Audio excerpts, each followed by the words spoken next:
Bonjour les CE2, aujourd'hui on va basculer sur un nouveau thème d'étude qui est utiliser un tableau, un graphique pour résoudre un problème. Avant cela, vous avez un petit exercice de numération à réaliser, le 13 page 35 que j'ai remis ici. Range les nombres dans l'ordre décroissant. Donc vous pouvez constater que tous ces nombres commencent par 4 milliers. Donc dans votre tri pour les organiser, pour les ranger dans l'ordre décroissant, prenez bien en compte les centaines, puis les dizaines, puis les unités, d'accord, hein, quand on compare deux nombres, la première chose qu'on fait, c'est qu'on regarde s'ils ont la même longueur. Là, ils ont tous 4 chiffres.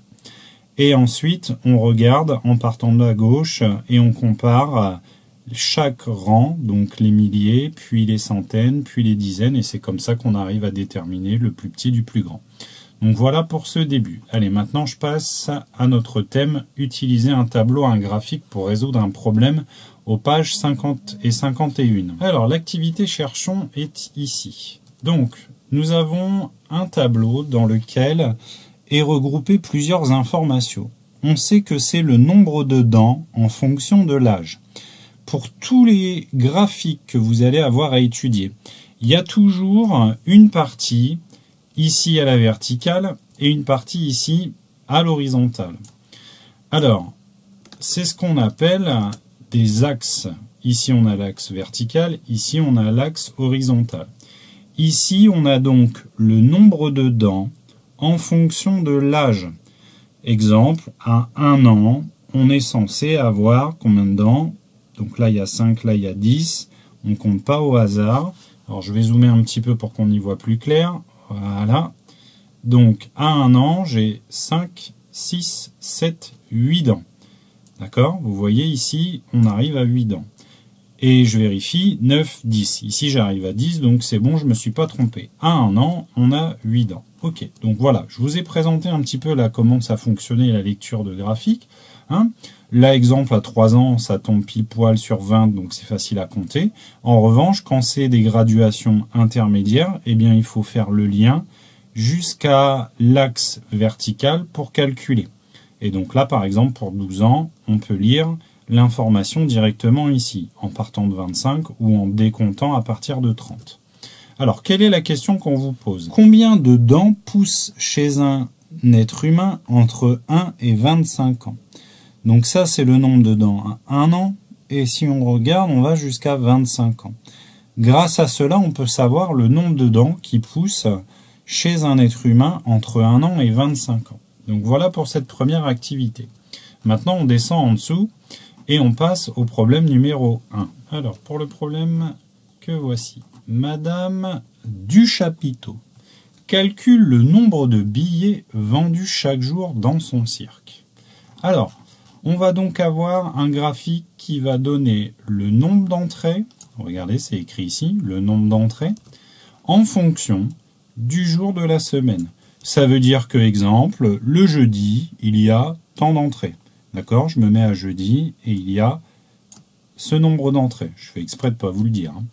Ensuite, si je veux regarder à samedi, il y a tout ça d'entrées. Bon, là, c'est facile, c'est 800. Le samedi, on réalise 800 entrées. Ok, ça va pour la lecture? Allez, on regarde les questions qui nous sont posées.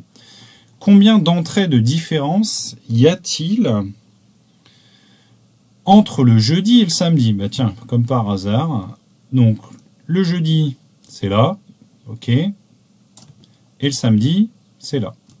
On cherche la différence. Donc là, il va falloir procéder à un petit calcul, ou alors calculer de tête. Mais il faut trouver la différence entre notre jeudi et notre samedi qui est ici. Donc pour calculer une différence, normalement vous savez l'opération qu'il faut utiliser. Ensuite, quel jour y a-t-il le double d'entrée du jeudi? Donc le jeudi est ici, en bas. Il faut trouver le double des entrées. Donc quand est-ce qu'on a le double des entrées? Donc pour ça, il faut bien déterminer le nombre de jours et trouver le jour où il y aura le double des entrées. Donc ça, c'est pour le premier problème. Ensuite, on en a un autre tout là-haut à droite, à la page 51. Donc on va regarder ce qui nous attend.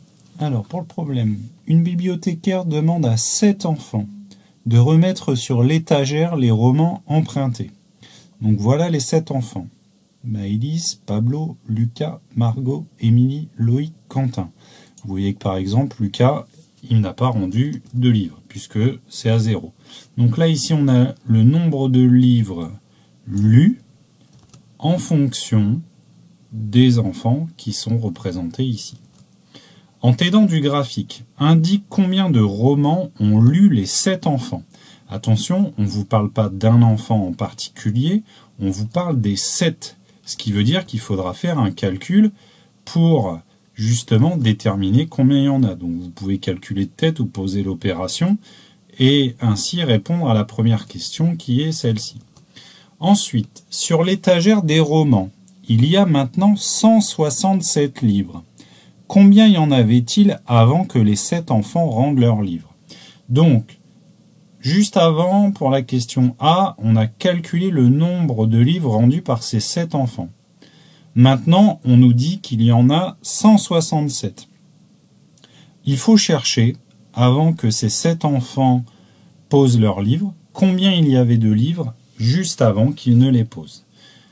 Donc là, pareil, il vous faudra faire un petit calcul, très probablement une différence, de façon à trouver le résultat. Donc voilà, comme d'habitude, quand c'est fait, vous pouvez m'envoyer vos productions et je vous dis bon courage.